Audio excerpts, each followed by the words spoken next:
Allora, sono a Marghera, sto andando da Mestre a Marghera nel percorso fra Ciclomundi, il festival dei viaggi in bici, e la viandanza di Monteriggioni.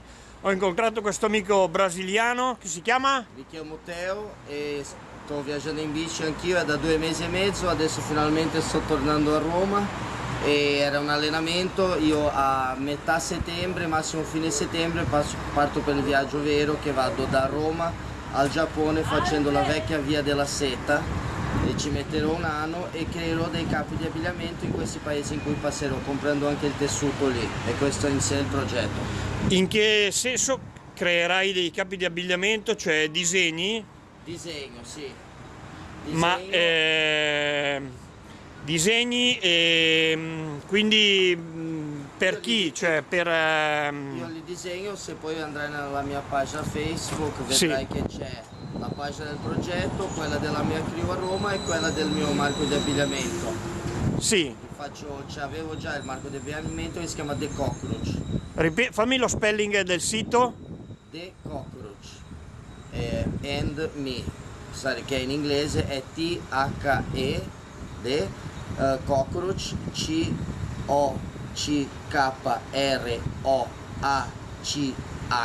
Cockroach, e che è la and tipo Sì. Me, M-E. Perfetto. Se vai su Facebook, clicca questo, già lì dalla pagina c'è tutta la spiegazione esauriente di cos'è il progetto e già ci sono vari video che ho fatto lungo questo viaggio, che noi mettiamo sempre un video di 2 minuti a settimana raccontando un po' come procede il viaggio, e poi a fine di tutto questo ci sarà un video da 25 minuti che racconta tutto questo viaggio qua, che sarebbe il teaser. Avevamo bisogno di prendere un po' la mano, soprattutto io con le telecamere, e rimettermi un po' in forma fisicamente per il viaggio principale. Bene, quindi in questo viaggio tu sei partito da Roma e sei andato a Varsavia passando da dove? Sono partito da Roma, ho fatto Roma, Trieste, Ljubljana in Slovenia, poi sono andato a Zagabria, poi da Zagabria sono andato, ho attraversato la Slovacchia, Budapest, sono arrivato poi a Auschwitz, Cracovia, Varsavia, Berlino, Dresda, Praga, e poi ho attraversato l'Austria e sono rientrato da Tarsizio. E ho sceso verso Udine, però non sono mai andato a Udine, Venezia, eccomi qua. Bene, 2 mesi e mezzo. A giudicare dalle mani oggi hai avuto qualche problema con la catena. Ho avuto un grosso problema con la catena ieri sera, però per fortuna sono riuscito a sistemare il tutto. Beh, viaggi piuttosto pesanti, la bici è molto carica. È perché c'ho anche il cappotto mio, c'ho anche i vestiti, quelli che ho detto che faccio di abbigliamento, io li porto sempre con me perché li devo avere da far vedere. Cioè sei proprio un promotore del tuo prodotto, un promotore diretto, insomma. Promotore diretto, faccio vedere velocemente questo. Ad esempio questo è il mio cappotto. Sì? Ho capito. E io lo uso come cuscino, se fa freddo lo uso, e poi a volte arrivi in una città, ero tipo a Cracovia, esci un po' perché fai un'amicizia, esci la sera, ho i miei vestiti anche da vestire, no? Cioè quindi un certo stile, una certa eleganza anche in viaggio. Certamente, si mantiene sempre eleganza. Bene, bene. Quindi adesso arriverai a Roma fra quanto tempo? Sono 500 km più o meno, 550, quindi penso 5-6 giorni. Certo. C'è una media di 100 al giorno o sugli 80, dipende quanto. Adesso sto andando molto tranquillo perché non ho forzato già tanto, quindi scendi lungo l'Adriatico e poi attraversi l'Italia, farai un coast to coast verso Roma. Esattamente. Bene, bene. Esattamente. E questo progetto del Giappone quando partirà? È a metà settembre, tra metà settembre e fine settembre. Sì, e conti di impiegarci un anno circa? Un anno circa, perché andrò abbastanza piano, perché noi siccome abbiamo della gente che vuole entrare come sponsor, quindi deve avere delle date precise. Certo, devi rispettare un programma. Non posso mettere che farò, che ne so, 80, poi non ce la faccio, quindi partiremo da una media di 60, anche perché devo filmare il tutto, devo raccontare, non è tanto un viaggio agonistico quanto un viaggio che racconterò una storia. vivrò un po' nei posti dove creerò i capi anche, no? Mi fermerò tipo in un posto 2 settimane per creare, per fare. Ecco, ma come lavori in giro? Con quali strumenti? Io disegno. Disegni proprio a mano, insomma. Disegno, scrivo i capi, vedo bene com'è, poi arrivo nel paese e devo trovare un modellista, devo trovare poi il sarto, andare in un bazar, comprare una decina di metri di tessuti e produrre 5 capi. Non è che li produrrò in produzione di massa da vendere. Certo. Produco quei 5 capi e poi li mando alla mia fidanzata in Giappone e lei ce li ha lì. Poi se qualcuno vuole comprare può comprare tramite il mio sito. Ah, quindi questa cosa avverrà tutta sul posto, non hai niente di preparato. No, Cioè, arrivi e devi fare per tutto. questo che questi qua di Roma si sono interessati, anche gli altri sponsor, perché è un progetto diverso, non è solo Certo, molto originale. uno che viaggia e basta. Io avevo l'azienda qua in Italia, è fallita e tutto, io non ho voluto comunque mollare il mio sogno di fare i capi, l'altro sogno che avevo era sempre girare il mondo in bici. Sì. A un certo punto è scoccata la scintilla, ho detto facciamo tutti e due insieme. Certo.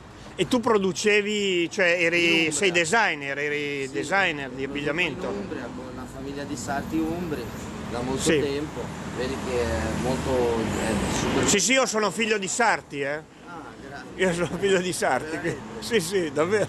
Interessante. Bene, quindi ecco, quello che vediamo di questa bici ecco, è la bici che a me piace, cioè la bici del viaggiatore, del vero viaggiatore. Sì, sì. Non è la bici ultra tecnologica, tutta perfetta, è la bici che ha viaggiato, che ha una sua storia, cioè. Poi questo qua l'ho messo per farla diventare più buia la sera, così è meno visibile, era troppo chiara. Che io ho comprato tutto per spendere il meno possibile, Sì. perché dopo dovrò comprare tutto di nuovo, super, magari Certo. lo comprano, no? Sì. Quindi non volevo spendere tanto per questo viaggio, quindi l'ho comprata bianca, che non mi piace nera, viaggiare con bici nere che Sì. si nasconde di più. Ma ecco, nascondere perché nascondere? Perché la sera metti la tenda, io non dormo mai in camping, né alberghi, né ostelli, mai, sempre open air. Ma infatti io sono. Quindi bisogna stare Io la qua- tenda e verde scura. Esatto, quando io ho fatto questo percorso qua a piedi mi ero fatto fare un sacco a pelo marrone. Per lo stesso motivo. Perché vedi, al di là di quelle che sono le teorie, poi le esperienze pratiche portano a queste cose. Certo. Cioè io avevo il telo verde per coprirmi e il sacco a pelo marrone per non essere visibile. Sì, no, mi piace troppo la serie, io metto sempre la tenda quando sta diventando buio, quindi Sì. c'è solo quell'attimo di luce e poi diventi invisibile. Sì. Diventi invisibile. Ma hai avuto problemi nei tuoi viaggi da questo punto di vista o Qualcosina, ma niente di grave. di grave, insomma? Niente di grave. Hanno provato a derubarmi a Cracovia, Ma in città? in città, e ho avuto dei problemi a Bologna. A Bologna? Hanno cercato di rubarti la bici, il portafoglio? Ho fatto amicizia con questi qua e Erano dei furbacchioni, insomma. sì, a un certo punto ho capito che mi avevano dato qualcosa, ho cominciato a perdere i sensi. Ah, Ho preso la bici, sono scappato in quanto ancora capivo qualcosa e poi ho perso proprio i sensi, ho perso la bici, queste erano le 10 di sera, ho cominciato a tornare in me che era mezzogiorno, non avevo più la bici con me, Ah. sono andato alla polizia, sì? la polizia mi ha cacciato, ha detto che ero ubriaco, che ero fatto, che dovevo smaltire e tornare dopo, ho detto sì, va bene, allora non ci hanno creduto, io girovagai per la città senza arrendermi e verso le 3 del pomeriggio girando così su una piazza c'era la mia bici appoggiata, non manco legata niente, l'avevo appoggiata lì, si vede, Quindi l'ho ritrovata, sono caduto così in lacrime. E da lì comunque l'ho preso come una cosa mistica, Sì, non sì. mi ha abbandonato. cioè dici comunque È incredibile. la mia bici è tornata da me, insomma, tornata da me. qualcuno mi ha guardato Ma e dell'anteterza. Come si chiama, scusa? Adelante Terza. Adelante Terza, perché ce ne sono state altre due prima. Sono state altre due storiche prima, sì, e quindi è sempre la stessa, il suo spirito trasmigra da una all'altra. Ecco, però questa cosa di dare un nome alla bici, siccome lo faccio anch'io e lo fanno anche altri, vedi che poi alla fine ci sono degli elementi in comune, cioè è il rapporto col mezzo, no? Con le tue cose che alla fine, insomma, Oh, gli dai tanta alla di fine quella hanno un'anima, ecco. Gli dai tanto di quella energia che diventa quasi una parte di te. Certo. Una parte di te. Io la carezzo, ci parlo. Sì, sì, sì, Se sì. scopre una cosa dici, che è successo? Dai, su che ce la facciamo. Certo, va bene, dai, direi che è stato un incontro molto interessante. L'intervista andrà sul sito Life in Travel, che è un sito di viaggi in bici, creato dai miei amici che hanno fatto un viaggio in sud-est asiatico, e avrai modo di vederlo, insomma. Sì, basta dirgli di entrare in contatto anche lì sulla mia pagina, Certo. possono taggarmi su Facebook così vedo. Mi Perfetto, piacerebbe. grazie mille.